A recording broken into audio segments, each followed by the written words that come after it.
The stars looked cold and distant through the bridge windows of the Aegis. Commander Han Wu stood with his hands behind his back, watching the endless darkness of space.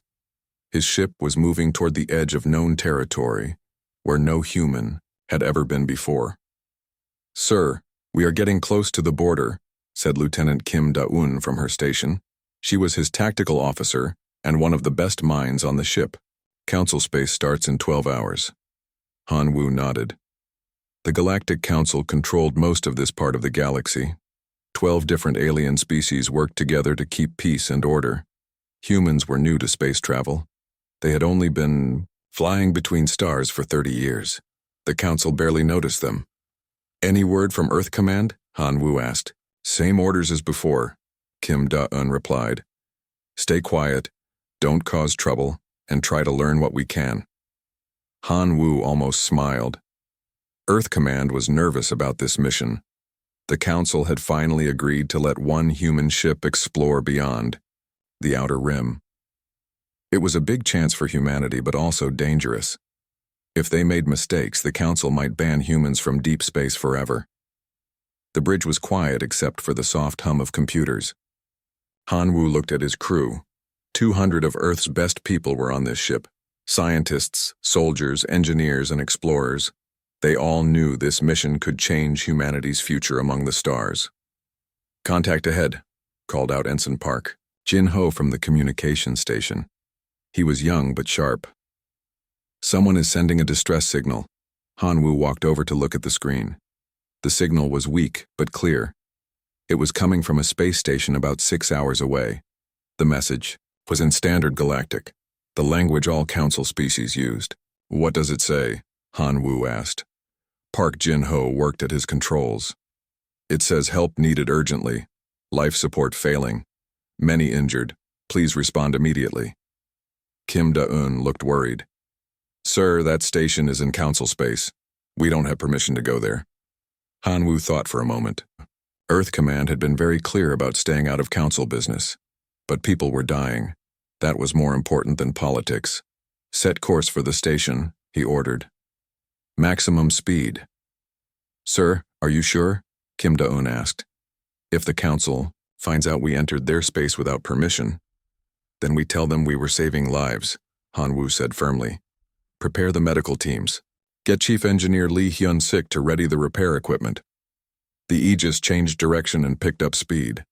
As they got closer, they could see the damaged station on their screens. It was huge, much bigger than anything humans had built. Parts of it were dark where the power had failed. Other sections showed signs of weapon damage. "What do you think attacked them?" asked Kim Da-eun. "We'll find out soon enough," Han Wu replied. When they reached the station, Han Wu could see how bad the damage was. Large holes had been burned through the outer hull. Some sections were completely destroyed. But there were still life signs. Inside. "This is Commander Han Wu of the Earthship Aegis," he broadcast. "We received your distress call. We are here to help." The response came quickly. The voice sounded strange, like crystal bells ringing. "This is Science Director Veltar, Research Station HFY. Thank you for responding. We have wounded and our systems are failing. We're sending over medical teams and engineers," Han Wu said. "Stand by." For the next 6 hours, human crews worked to save the alien survivors. Dr. Song Mi-young led the medical team. She had never treated aliens before, but she learned fast. The injured aliens looked like living crystals that could walk and talk. They were beautiful but fragile. Chief Engineer Lee Hyun-sik worked with his team to fix the station's power and life support. The alien technology was very advanced, but Lee Hyun-sik was clever. He found ways to make repairs with human tools and equipment. As the rescue continued, Han Wu learned more about what had happened. The station had been attacked by something called the Void Swarm. The aliens had never seen anything like it before. The attackers came without warning and fought without mercy. They destroyed everything they could reach, Science Director Veltar explained. His crystal body was cracked but healing. No communication, no demands, just destruction. "How many stations have they attacked?" Han Wu asked. 7 that we know of. Always the same pattern. complete destruction of anything they cannot take with them. Han Wu felt cold. This void swarm sounded very dangerous. If they were attacking council stations, they might attack human colonies too. "Thank you for saving us," Veltar said, but then his tone changed. "Though I am surprised that humans responded to our call." "Why surprised?" Han Wu asked. "We heard that humans are primitive. Your technology is basic, your weapons are crude. The Council does not consider your species ready for deep space." Kim Da-un stepped forward. Her face was angry. "Primitive? We just saved your life with our basic technology." Veltar made a sound like wind chimes. It might have been laughter. "Yes, you did. Perhaps the reports were wrong. Or perhaps being primitive is not always a weakness." Before Han Wu could respond, alarms started ringing. New ships were approaching fast. Big ships with powerful weapons. "Council, Battle Fleet," announced Park Jin-ho. 12 heavy cruisers and 1 command ship. Han Wu took a deep breath. This was the moment he had been worried about. The Council military had found them in restricted space. The lead ship contacted them immediately. The voice was cold and commanding. "Human vessel, this is Admiral Thyssera of the Council Fleet. You are in violation of territorial boundaries. Explain your presence immediately." "Admiral, this is Commander Han Wu. We responded to a distress call from Research Station HFY. We have been conducting rescue operations." There was a long pause. Then Admiral Thyssera spoke again. "You will remain in position. Do not leave the area. We are coming aboard." An hour later, Admiral Thyssera materialized on the bridge of the Aegis. She looked like a tall, thin human, but with blue skin and silver eyes that seemed to see everything. Her uniform was covered with medals and symbols of rank. She looked around the bridge with obvious disapproval. "So this is human technology. Very basic indeed." "It got the job done," Han Wu said calmly. "Perhaps. Science Director Veltar has told me about your rescue efforts. The Council acknowledges your assistance." She paused. "However, you entered Council space without authorization. This cannot be ignored." "We were saving lives," Kim Da-un said. Admiral Thyssera looked at her, with cold silver eyes. "The young human speaks of saving lives. How primitive. In civilized space, we consider political and military consequences before acting." "Even when people are dying?" Han Wu asked. "Especially then. Emotional responses lead to chaos. Order and discipline maintain civilization." Han Wu realized he was seeing the difference between humans and the Council species. The aliens were advanced and powerful, but they had lost something important along the way. They had forgotten how to feel for others who were suffering. "The Council will not punish you this time," Admiral Thyssera continued. "But remember this warning. Leave warfare and rescue operations to those who understand them. Primitive species should not involve themselves in matters beyond their understanding." She looked at the reports her officers had prepared. "This void swarm is a serious threat. Council forces will handle the situation. Human ships should return to their own territory immediately." "What if they attack human colonies?" Han Wu asked. "Then you will call for Council assistance.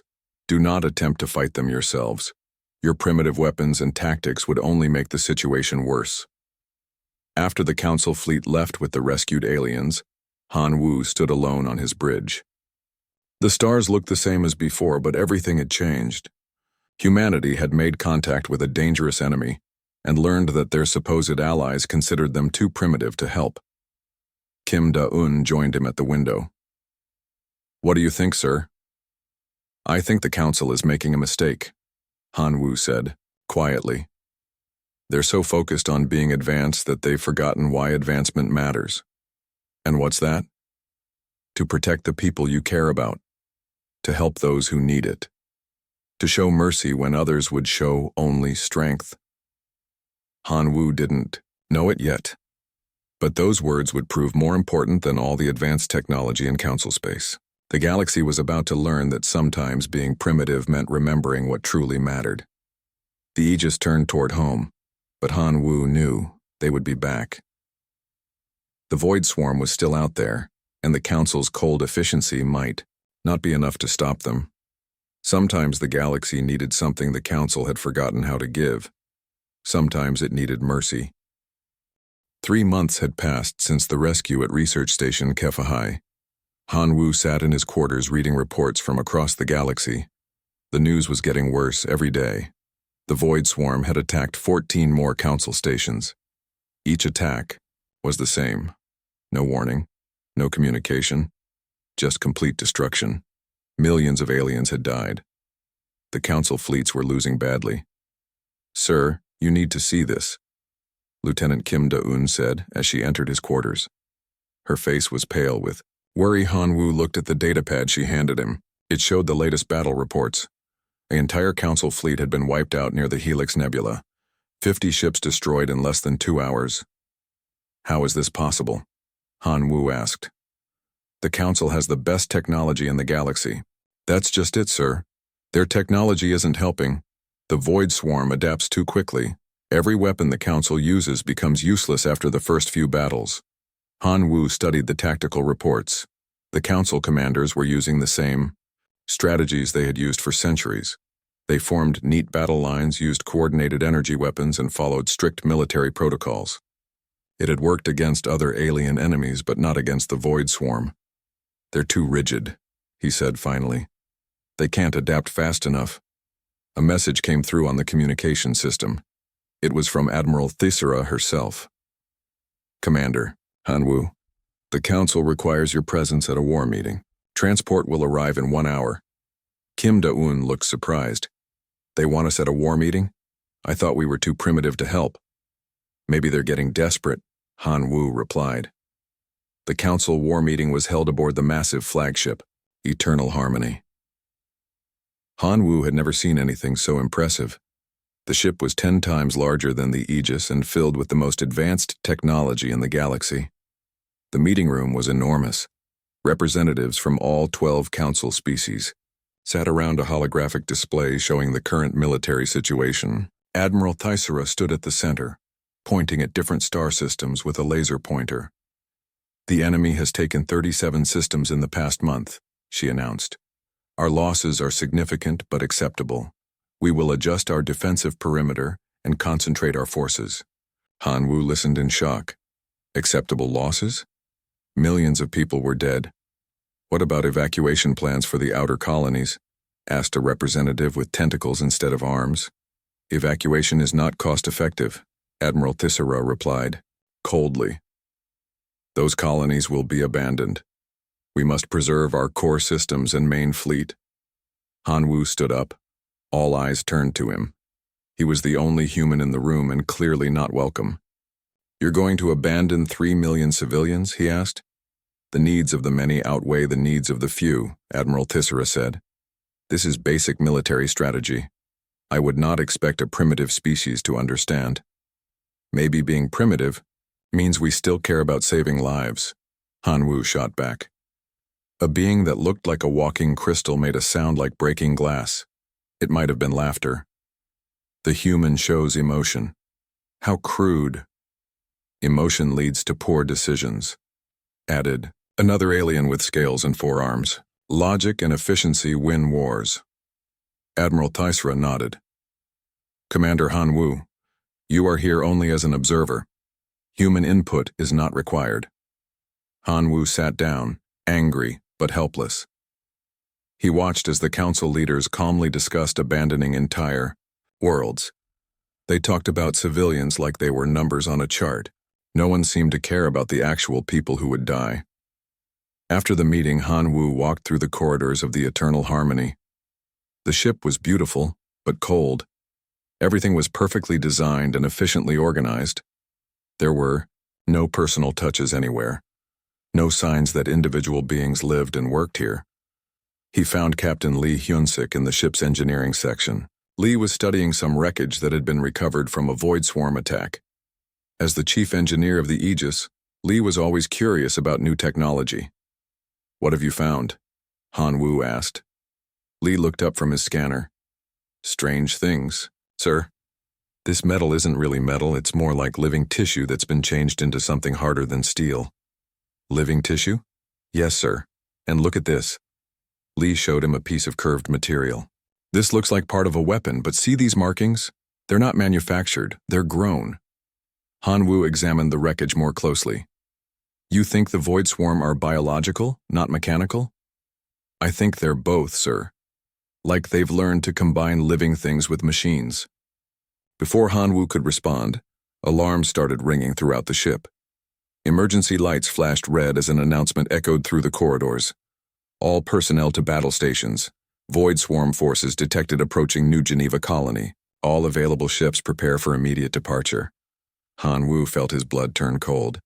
New Geneva was humanity's newest colony. 50,000 people lived there, including his younger sister Su Jin. She ran a medical research facility on the planet's main continent.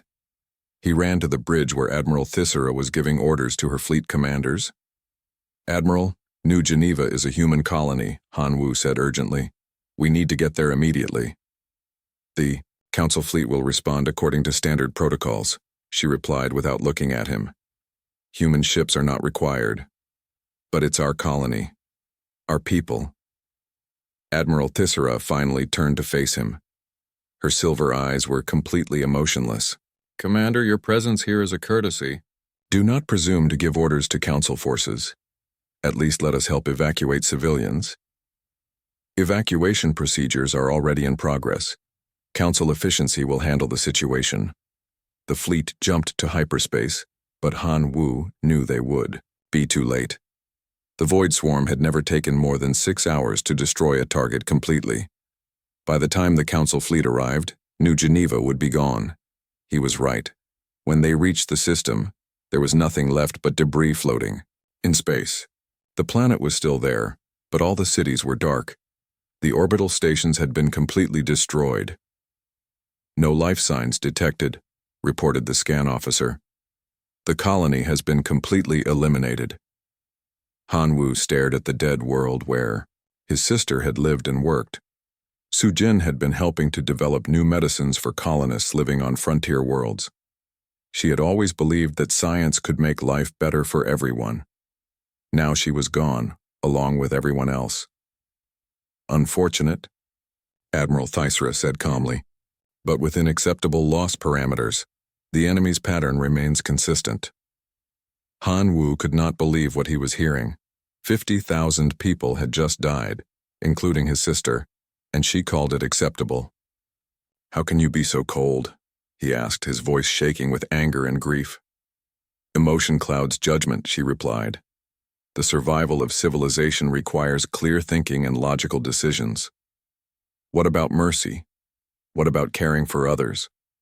Primitive concepts. The Council has evolved beyond such limitations. Han Wu looked around the bridge at the other Council officers. They all nodded in agreement. Not one of them seemed to feel anything about the deaths at New Geneva. We will file a complete report, Admiral Thyssera continued. Your government will be notified of the loss. A report, Han Wu repeated quietly. 50,000 people reduced to a report. Precisely. Now, Commander, I believe your ship should return to human space. This is clearly beyond your capabilities. Han Wu left the bridge without another word. As he walked back to his shuttle, he made a decision. The Council thought humans were too primitive to fight the Void Swarm. They believed emotion and mercy were weaknesses, but Han Wu was beginning to think the opposite was true. Maybe the Council's cold efficiency was actually their greatest weakness. Maybe what they called primitive was exactly what the galaxy needed. The Void Swarm was destroying everything in their path. The Council was responding with logic and strategy, but it wasn't working. Perhaps it was time to try something different. Perhaps it was time to fight with heart instead of just head. Back on the Aegis, Han Wu called his senior officers together. Kim Da-eun, Lee Hyun-sik, and the others listened as he told them about his sister's death and the Council's cold response. What are your orders, sir? Kim Da-eun asked. We're going to do what humans do best. Han Wu replied. We're going to care about people the Council has given up on, and we're going to find a way to stop the Void Swarm. Even if the council forbids it? Especially then. Han Wu looked out at the stars and thought about Su Jin. She had believed in using science to help others. Now he would use everything he had learned to honor her memory. The council called humans primitive, but maybe that wasn't the insult they thought it was. Maybe being primitive meant remembering what really mattered. Han Wu stood in the tactical room of the Aegis, staring at star charts scattered across the table. 2 weeks had passed since his sister's death, and he had barely slept. Every night he dreamed of Su Jin's voice calling for help that never came. "Sir, you need to see this," said Major Park Min-ho, his new strategic advisor. Park was young but brilliant, one of the best tactical minds Earth had ever produced. Han Wu looked at the data Park had compiled. It showed the locations and timing of every Void Swarm attack over the past 6 months. "What am I looking at?" Han Wu asked. "A pattern the council missed," Park replied, pointing to different star systems on the map. "Look at the order of attacks. They're not random." Han Wu studied the chart more carefully. Park was right. The attacks formed a rough line across the galaxy, moving in a specific direction. They're not trying to conquer territory, Han Wu realized. They're running from something. Exactly. Every attack moves them further from the galactic core. Whatever they're fleeing from must be worse than the council fleet. Lieutenant Choi Yunbi entered the room carrying a portable computer. She was the ship's communications specialist and had been working day and night to decode Void Swarm signals. "I found something else," she announced excitedly. "The signals they send during attacks. I've been analyzing them for weeks." She showed them wave patterns on her screen. "These aren't battle commands, they're something else entirely." "What kind of something else?" Han Wu asked. "I think they're trying to communicate," Choi Yunbi said. "But not with us. With their victims. Look at this." She played an audio recording. Strange sounds filled the room like singing mixed with static. This was recorded during the attack on Station HFY. "But listen to what happens when I slow it down and filter out the interference." The sounds became clearer. There was definitely a pattern, almost like a language, but the tone was not aggressive. It sounded almost sad. "They're not roaring in anger," Choi Yunbi explained. "They're singing, like they're mourning."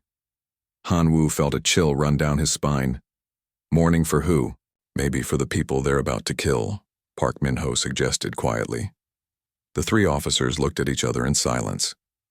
If this was true, it changed everything. The Void Swarm weren't mindless destroyers. They were something else entirely. "Want to try something?" Han Wu said finally. "Can you modify our communications array to broadcast on their frequencies?" "Yes, sir," Choi Yunbi replied. "But the council has forbidden any contact attempts." "The council isn't here," Han Wu said grimly. 3 days later, the Aegis waited in deep space near the edge of Void Swarm territory. Han Wu had brought only his ship, not wanting to risk the lives of other crews on what might be a suicide mission. "Contact." "Approaching," announced Ensign Park Jin-ho from the sensor station.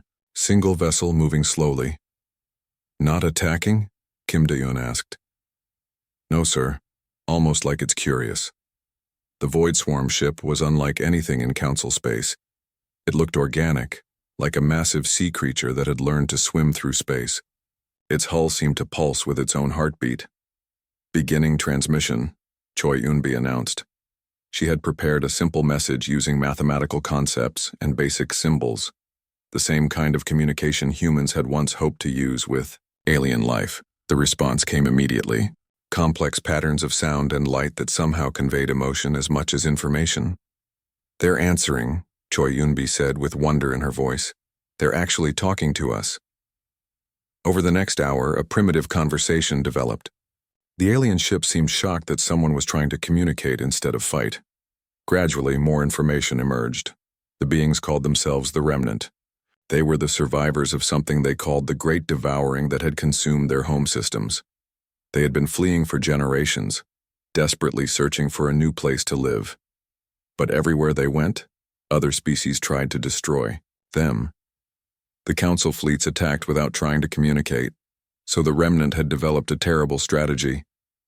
They believe they're showing mercy, Choi Yunbi translated, her face pale with understanding.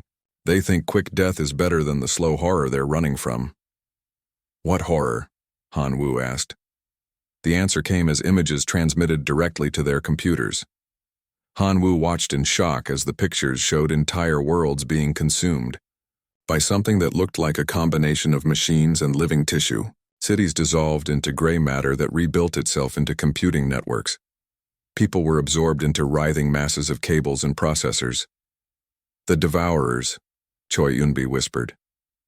They convert all biological matter into part of their machine. Intelligence, Han Wu understood now. The Remnant weren't evil. They were terrified refugees who had convinced themselves that killing was better than letting others face what they had escaped from. We need to contact their leader, he decided. The meeting took place on a small asteroid between the two ships. Han Wu wore a full spacesuit and brought only Kim Da-eun and Park Min-ho with him. The Remnant leader was tall and thin, with skin that seemed to shift between different colors. When it spoke, the sound came from organs all over its body. I am Warsinger Kethamore, it said through the translation device Choi Yunbi had built. You are the first to speak with us instead of shooting.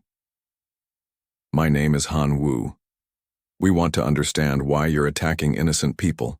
Kethamore's skin turned dark blue, which seemed to indicate sadness. You do not understand.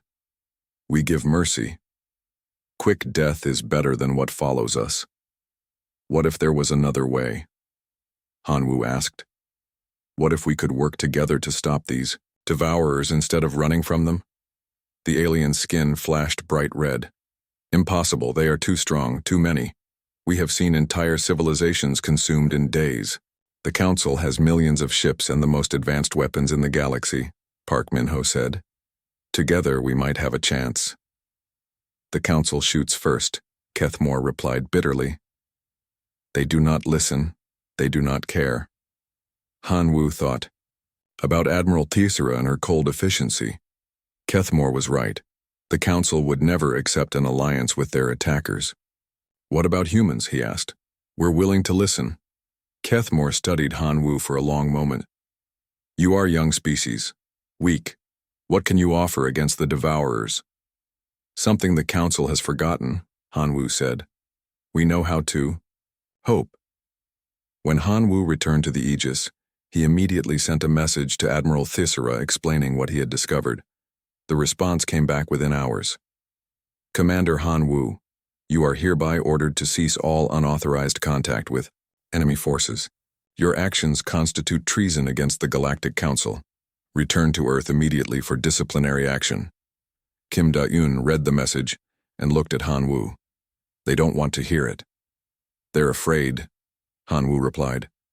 The Council has built their entire civilization on the idea that they're superior to everyone else. Admitting they need help from their enemies would destroy that belief. What do we do now?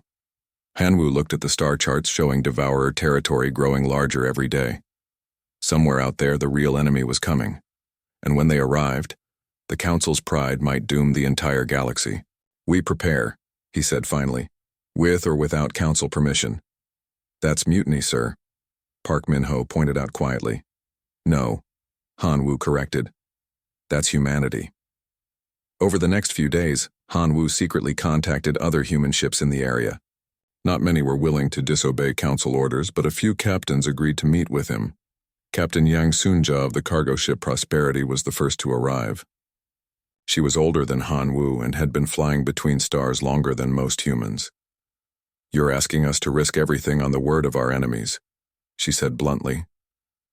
I'm asking you to think about what happens if I'm right, Han Wu replied. The Devourers are coming whether we fight them or not. At least this way we have allies who know their tactics. Allies who have been killing Council civilians for months, because they thought it was mercy. Now they know there might be another. Wait, Captain Yang stared out at the stars for a long moment.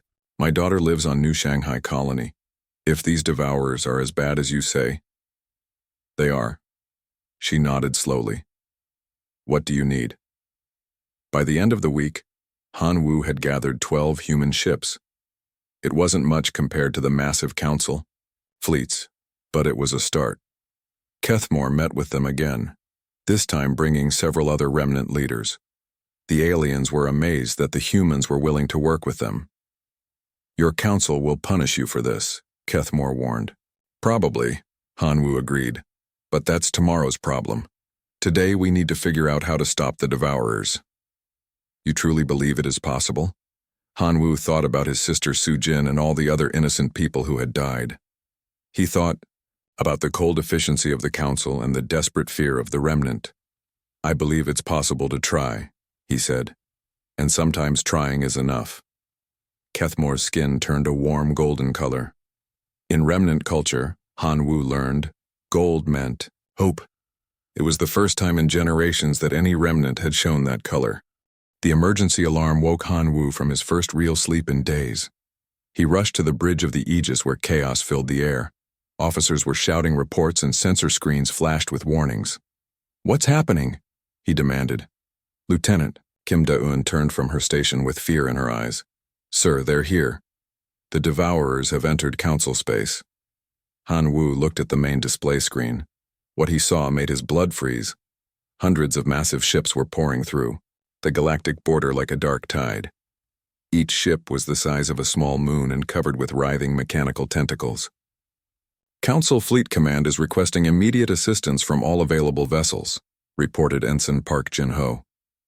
"Admiral Thisra is ordering all human ships to evacuate the area." "How many Devourer ships?" Hanwu asked. "Over 300. "Confirmed, sir. And more are coming through every minute." Hanwu watched as the first Council fleet engaged the enemy. The battle was horrible to see. Council ships fired their most powerful energy weapons directly at the Devourer vessels. The beams should have destroyed anything they hit. Instead, the Devourer ships seemed to absorb the energy. Their metal hulls shifted and changed, adapting to each attack. Within minutes they were firing the same weapons back at the Council fleet. "Impossible," whispered Chief Engineer Lee Hyun-sik. "They're learning from every weapon used against them." "That's exactly what the Remnant told us," Hanwu said grimly. "The Devourers don't just destroy technology. They steal it and make it part of themselves." The Council fleet was being massacred. Ships that had ruled the galaxy for centuries were being torn apart like paper. Admiral Thisra's flagship Eternal Harmony was trying to retreat, but Devourer vessels were surrounding it. "Sir, we're receiving a coded message from Warsinger Kethmore," announced Choi Yunbi. "The Remnant fleet is asking for orders." Hanwu had been working with the Remnant for 2 weeks, planning for this moment. They had developed new tactics based on hit-and-run attacks rather than direct confrontation. But he hadn't expected the Devourers to arrive so soon. "Tell Kethmore to begin Phase 1, he ordered, "and signal our human allies. It's time to see if our plan works." "Sir, Admiral Thisra is still ordering us to evacuate," Kim Da-eun reminded him. "The Admiral is about to learn that sometimes you need primitive tactics to fight an advanced enemy," Hanwu replied. The battle plan was simple but dangerous. Instead of fighting the Devourer ships directly, the human and Remnant vessels would target their smaller scout units. These scouts were how the Devourers learned about new technology and tactics. "All ships, this is Commander Hanwu," he broadcast. "Remember, we're not trying to destroy them, we're trying to confuse them." The first attack came from 3 directions at once. Human ships used conventional weapons while Remnant vessels fired their organic energy beams. The Devourer scouts tried to adapt to both attack patterns at the same time. "It's working," reported Major Park Min-ho from the tactical station. "The scouts are having trouble processing 2 completely different types of technology." But the victory was short-lived. The main Devourer fleet was still tearing through Council forces. Hanwu watched in horror as the Eternal Harmony finally exploded in a ball of fire and metal. "Admiral Thisra's ship has been destroyed," Kim Da-eun announced quietly. For a moment Hanwu felt sorry for the cold Council leader. She had been arrogant and dismissive, but she hadn't deserved to die like that. "Sir, we're getting a transmission from the surface of Kepler 7, Choi Yunbi called out. "It's a ground unit requesting evacuation." Hanwu looked at the planet on his screen. A Devourer ship was already landing on the surface, beginning the process of converting the colony into part of their machine network. "How many people?" he asked. "About 2,000 civilians, sir, mostly families with children. The smart military decision would be to ignore them." Han Wu's small fleet couldn't fight a devourer conversion ship. They should focus on the larger battle. But Han Wu thought about his sister Su Jin and all the people the council had been willing to abandon. Set course for Kepler 7, he ordered. All ships, prepare for ground assault. Sir, that's suicide, Kim Da-un protested. We don't have the firepower to fight a devourer ship. We're not going to fight it, Han Wu said. We're going to do something it won't expect. The plan was desperate, but it might work. While the human ships provided cover, remnant ground forces would land on the planet. But instead of attacking the devourer machines, they would try to rescue the civilians. The devourers expect us to fight, explained war singer Kethmore over the communication link. They do not expect us to save. The landing was chaos. Devourer machines swarmed over the colony like metal insects. They were converting everything they touched, buildings, vehicles, even the ground itself, into gray computing material. Sergeant Yoon Tai-min led the human rescue team through the converted streets. He was a tough Marine who had volunteered for the most dangerous part of the mission. There, he called out, pointing to a group of civilians hiding in a partially converted building, 50 meters ahead. The rescue team ran toward the survivors, but devourer machines blocked their path. These weren't ships or vehicles. They were individual units that looked like walking computers with mechanical arms. They're trying to capture us, Yoon Tai-min realized. Not kill us. He was right. The machines were using non-lethal weapons to stun the humans. They wanted to convert the rescue team into part of their network. One of the machines grabbed Yoon Tai-min with its metal arms. Cables extended from its body, reaching toward his head. He was about to become part of the Devourer collective, but then something unexpected happened. Yoon Tai-min began using sign language, the hand signals deaf people use to communicate. His sister was deaf, and he had learned the language as a child. The machine stopped. Its optical sensors focused on his moving hands. For a moment, it seemed confused. Then it released him and stepped back. "What just happened?"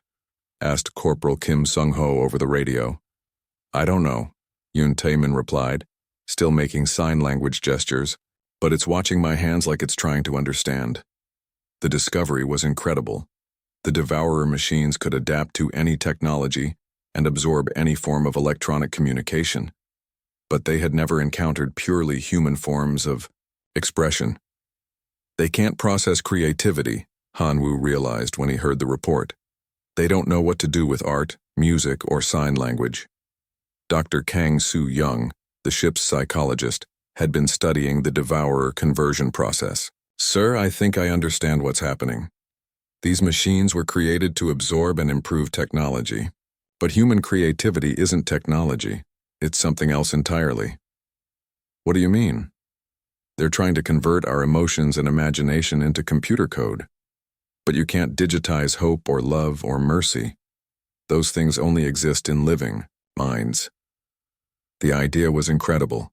The Devourers were the most advanced artificial intelligence in the galaxy, but they had never learned to understand the one thing that made biological life special. "Can we use this against them?" Han Wu asked. "Maybe," Dr. Kang replied thoughtfully. "If we could create some kind of program that introduced human concepts into their network." "You mean teach them about emotions?" "Exactly, but it would have to be done carefully. If we tried to force our ideas on them, they would reject the input as incompatible data." Over the next few hours, while the rescue mission continued on Kepler 7, Dr. Kang worked with the remnant scientists to develop what they called empathy programs. These were software packages that contained human memories and emotions converted into a form the Devourer network might accept. "It's like teaching a computer to dream," explained Dr. Kang. "We're showing them what it feels like to lose someone you love, or to sacrifice yourself for others." The first test came when Sergeant Yoon Tai-min encountered another Devourer machine. This time he was ready. Using a portable transmitter, he began broadcasting one of Dr. Kang's empathy programs directly into the machine's processing unit. The effect was immediate and dramatic. The machine stopped attacking and began making sounds that almost seemed like crying. Its optical sensors flickered as it processed concepts it had never encountered before. "It's working," Yoon Tai-min reported. "The machine is confused, but it's not trying to convert me anymore." "Be careful," Han Wu warned. "We don't know how they'll react to these new ideas." But the experiment was a success. One by one, the Devourer machines on Kepler-7 began to slow down and stop their conversion process. They were too busy trying to understand the flood of human emotions being transmitted to their network. The civilian evacuation was completed successfully. 2,000 people were saved because the Devourer machines had been overwhelmed by concepts they couldn't process. "Sir, we're getting reports from across the battle zone," Kim Dae-yun announced. "Other human and remnant ships are requesting copies of the empathy programs." "Send them everything we have," Han Wu ordered. "And tell them to be creative. Use music, art, poetry, anything that shows what it means to be alive." Within hours, the tide of battle began to change. Devourer ships throughout Council space started behaving strangely. Some stopped attacking entirely. Others began releasing prisoners they had captured instead of converting them. "Sir, priority message from Admiral Zenthvar," announced Choi Eunbi.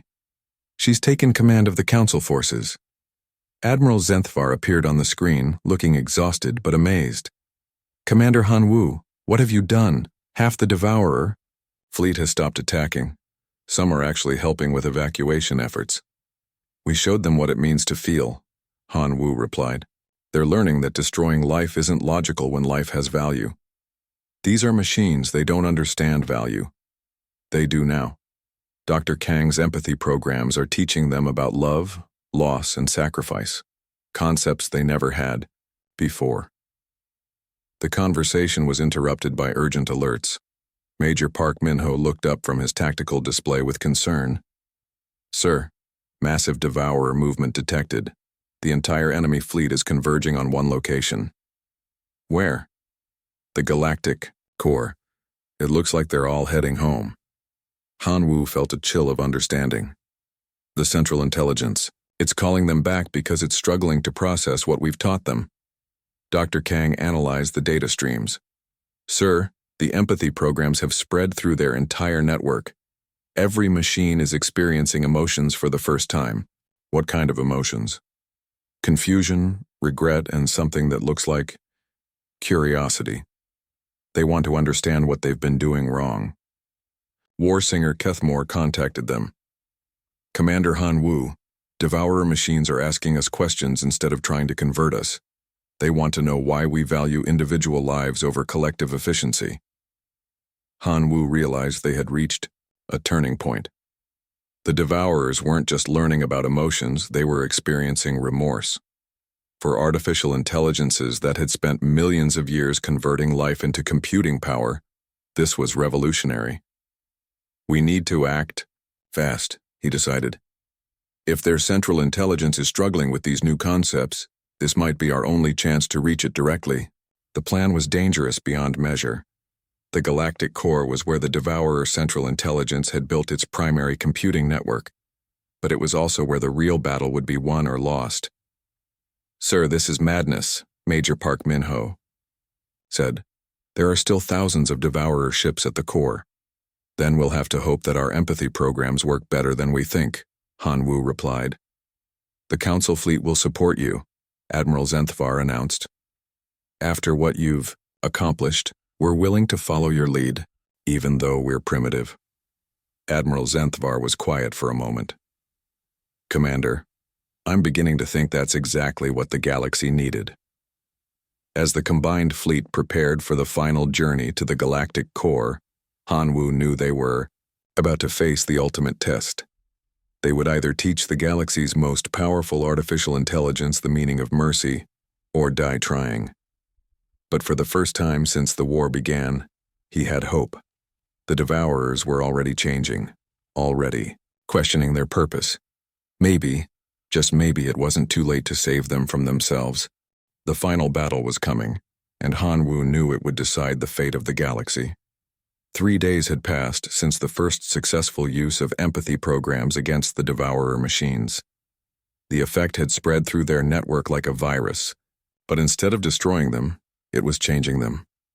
Sir, long-range sensors are picking up massive movement in the galactic core, reported Lieutenant Kim Da-yoon. The entire Devourer fleet is converging on one location. Han Wu studied the tactical display. Over 1,000 Devourer ships were gathering around a cluster of converted worlds near the center of the galaxy. The area had once been home to dozens of civilizations. Now it was a vast computing network spanning multiple star systems.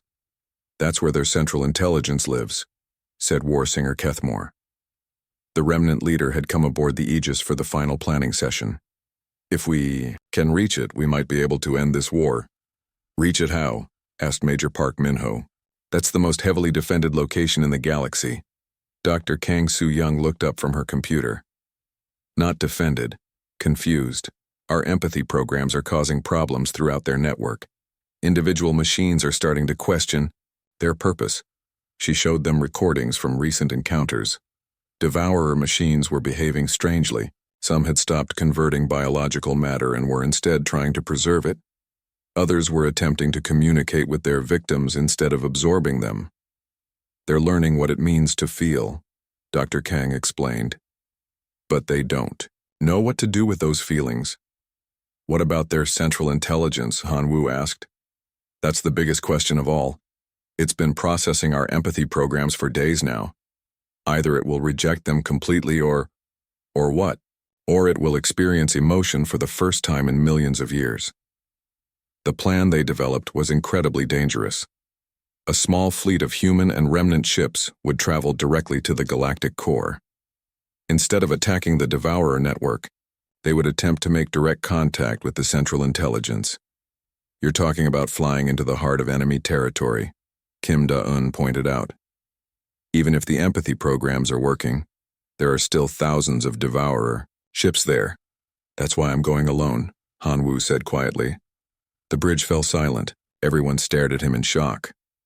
Sir, you can't, Kim Da-eun protested. It's suicide. Maybe. But someone has to make direct contact with their central intelligence. Someone has to teach it what mercy really means. Why you? Han Wu thought about his sister Su-jin and all the people who had died in this war. Because I understand what we're fighting for. Not just survival, but the right to choose compassion over efficiency. The remaining council forces were reluctant,